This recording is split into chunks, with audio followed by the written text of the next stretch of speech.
Breaking news यायला लागली। मी तुम्हाला नेहमी सांगतोय की बबनराव शिंदेचा DNA हा गद्दारीचा आहे। वारंवार त्यांनी सुरुवातीला मोहिते पाटलांकडे ताकद घेऊन त्यांच्याशी गद्दारी केली, पवार साहेबांकडे सगळे साखर कारखाने काढून त्यांच्याशी गद्दारी केली, भारतीय जनता पार्टीला नादाला लावलं, ईडीची नोटीस थांबवायची साठी त्यांचे पाय धरले, त्यांच्याशी गद्दारी केली। माढा तालुक्यातील जनतेशी तर 30 वर्ष झालं ते गद्दारी करतायत। आज पुन्हा एकदा सिद्ध झालं की त्यांनी अजितदादांशी गद्दारी केली। कालच्या लोकसभेला जीवापाड विरोध केला, पैशाचा पाऊस पाडला आणि आज लगेच आदरणीय पवार साहेबांच्या पायाशी लोळण घेऊन मला माफ करा, मला माफ करा, मला माफ करा। कारण काय, तर येणाऱ्या विधानसभेच्या निवडणुकीमध्ये त्यांना त्यांच्या पुत्राला माढा तालुक्याच्या जनतेवर थोपवायचंय।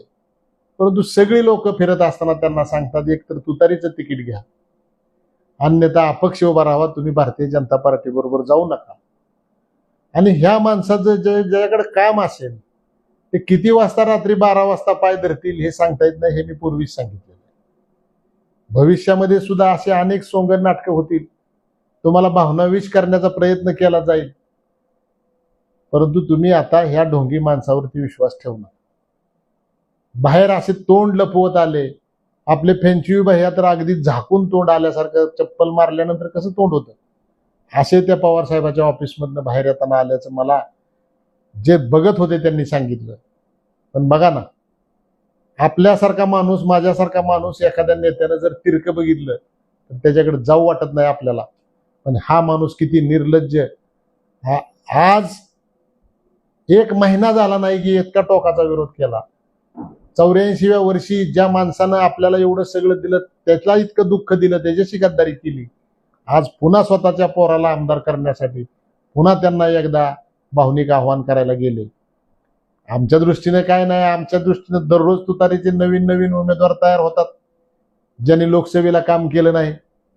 कुणी विमानातले फोटो टाकतं, कुणी कुणाला घरी बोलवून घेऊन त्याचे फोटो टाकतं, परंतु हे आता न समजण्या इतकी माढा विधानसभा मतदारसंघातील जनता दूधखोळी राहिलेली नाही। मी फक्त माढा विधानसभा मतदारसंघातील जनतेला एकच वारंवार सांगतोय की हा माणूस अजिबात विश्वासार्थ नाही। तुमच्या सगळ्यांच्या पैशावरती ह्यांनी फक्त आपला स्वतःचा व्यवसाय केलाय आणि तुमच्यावर उपकार केल्याचं दाखवलंय। भविष्यामध्ये सुद्धा ह्यांनी जर काय सोंग केली मतं मिळण्याच्या दृष्टीनं तर त्यावरती फक्त विश्वास ठेवू नका, एवढीच आपल्याला सगळ्यांना कळकळीची विनंती करतो। आणि शंभू महादेव चरणी प्रार्थना करतो की ह्यांचं हे जे वागणं, आज ह्याला सोड उद्या त्याला धर, ह्याच्या पाया पड, लाभार्थी व्हायचं आणि नंतर गद्दारी करायचं, हे जे चाललंय ह्याला आता कुठेतरी शिक्षा करायची वेळ आलेली आहे। आपण कुठल्याही गोष्टीला आर्थिक असेल, भावनिक असेल, कशाला बळी पडू नका, एवढीच तुम्हाला सगळ्यांना कळकळीची विनंती करतो। नमस्कार।